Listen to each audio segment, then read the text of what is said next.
Welcome to Wading into Retirement. I'm Mike, And I'm Laura. and today we're here to do an episode on something that probably people don't talk about a lot, and it's a little different from some of our previous ones. But we wanted to get into the psychology of retirement.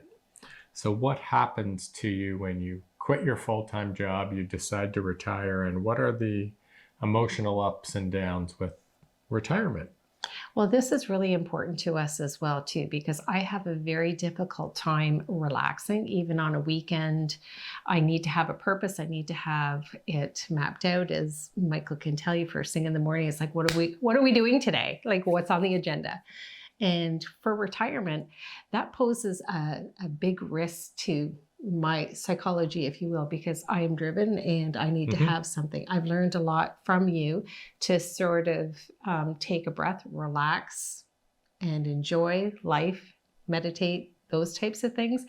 But I think you will have an easier time going into retirement than I will. Potentially. I need to have purpose and a goal, but I tend to find those easily and find things I can get interested in and master and then move on to something different. But So we've done some research on this, and it's we did. basically coming down to really four key steps that sort of kind of do this, I think. Yeah, if we use kind of a mountain analogy, I guess. So the four steps that we found in terms of the psychology of retirement is step one, we'll call it the vacation phase. So that's very much what you would think of if you're taking a week's vacation and you're going somewhere. So you've stopped working, all of a sudden you have free time. You probably do a whole number of things that you had on your list that you thought you wanted to do right away. And you sleep in a little bit. You don't need to go to work. So it's really just, exhale. I've retired. This is what it should be. It's vacation. Well, and I think too, it's a big change, right? So people also make the choice, like us, to get into something like we're going to maybe move to another country or we're going to downsize. So I think part of that honeymoon phase of having the time also to set up for your new, what you dream of as your new lifestyle in that honeymoon phase. Right. So I think that's what people think retirement is going to be for the rest of their retirement. I think when people go into it, they think, it's that vacation phase. Well, and people too on the internet that we've been following, the ones that go from location to location to location, month here, month there, like it's really exciting. And I think that becomes their lifestyle of that constant vacation. But for you and I, how long do you think that phase will last? Like, will it take, say, 6 months to find wherever we're going to end up, if it's here or if it's somewhere else? It's probably the first year. Go through all four seasons, figure out what your life's going to look like in retirement that you haven't already mapped out. But I think that's an important point. Each one of these phases is going to be a different duration for every person or every couple. And I don't think everybody will even hit all four phases. Yeah, potentially not. They might die first. I don't think they'll die first, but I think it's like life, right? People get caught into and comfortable in a certain phase. Yep. But the next phase, let's hope they don't get comfortable in that. So the next phase, we will call it the valley. So this is not the pleasant phase. It's probably the phase people didn't expect to fall into, but it does happen in every situation. So why don't you explain the valley to us? Well, there's different components of it. I think there's a loss of identity, which for me is very, very big, being a good employee and working. There's also a loss of purpose. So I don't have that vision of and routine of a schedule that I'm going to do every day. And I think that those two things would be the biggest things that I have found, but there were other items that, when we did our research that they mentioned. Well, they talk about routine. The phase that we have just labeled the valley phase, the 3Ds. Yes. So it's very common to be Divorced, depressed, and what was the third D? Divorced, depressed, decline. So Yeah, decline. like a health decline as well. And I think that can be associated with the other two Yeah. phases.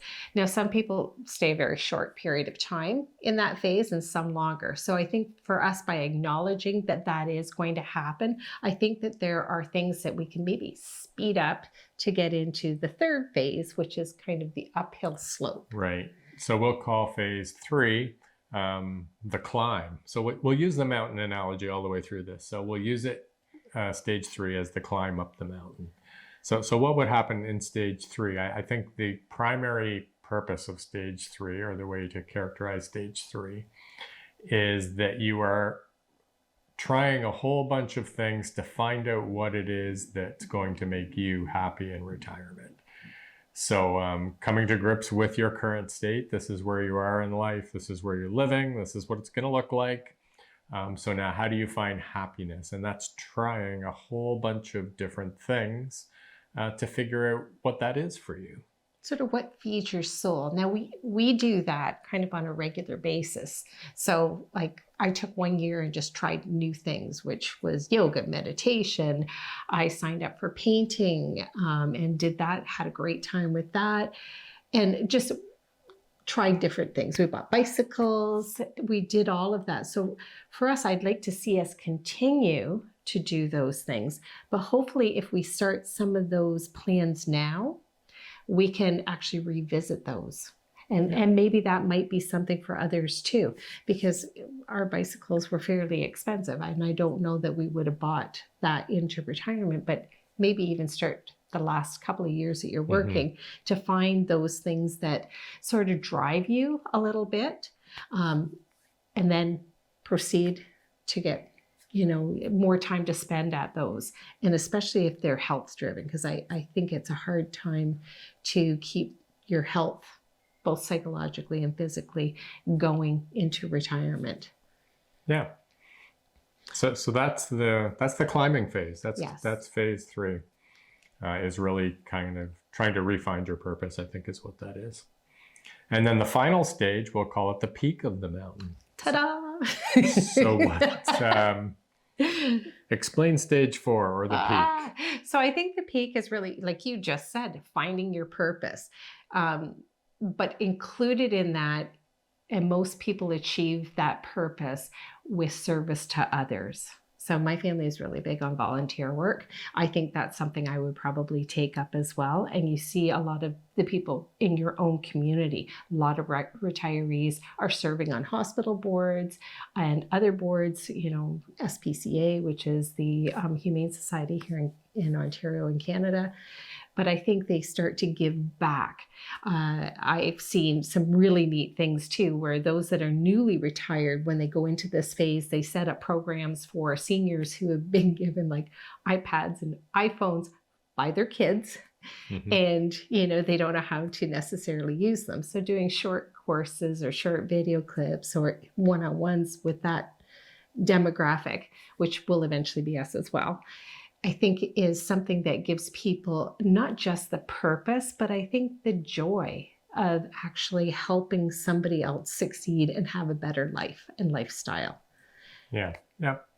I think it's interesting because the YouTube channel that we've started, that's an example of that, right? It is. That gives us purpose. It drives us to learn something new every week. We do a little bit of research, figure out what topic might be interesting for us. May not be interesting for you, but we share it anyways. And I think that's part of the keeping everything fresh, learning something new and having a new experience, right? Well, I think too, we know so many people that are in our same situation or have newly retired. And we've seen them go through some of these stages as well, and then enter into contentment in that last phase. Some, though, they get to stage 3, they're quite comfortable learning new things all the time. They buy a camper, an RV, they, travel, they do other things as well. And that really is what feeds their soul. And I don't think it's wrong. I think you can go from step 1 to step 3, kind of skeet through step 2, which is what we're hoping to do, and then end up in stage 4.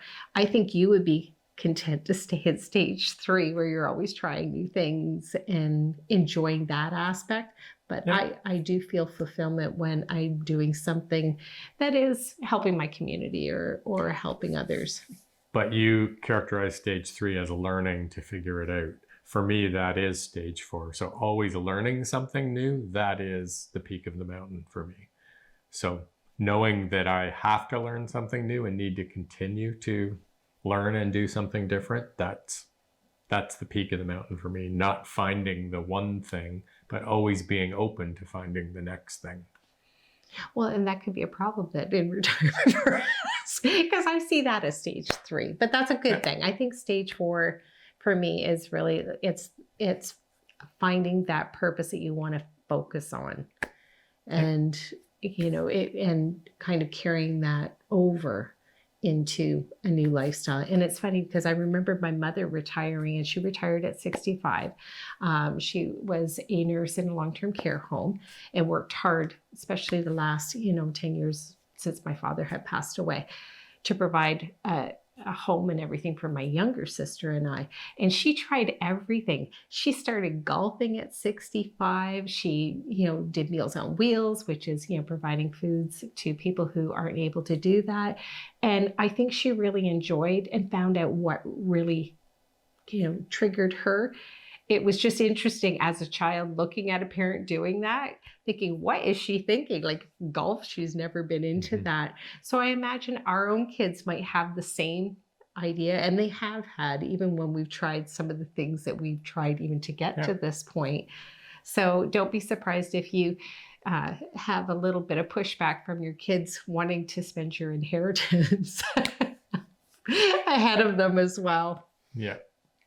Well, that's it. We'd be really interested in your comments on the topic and possibly other ways to cope with getting through the 4 stages without hitting any of the 3Ds. So interested in your feedback. We'd also, if you can, subscribe. That would be great. We always appreciate that and all the feedback.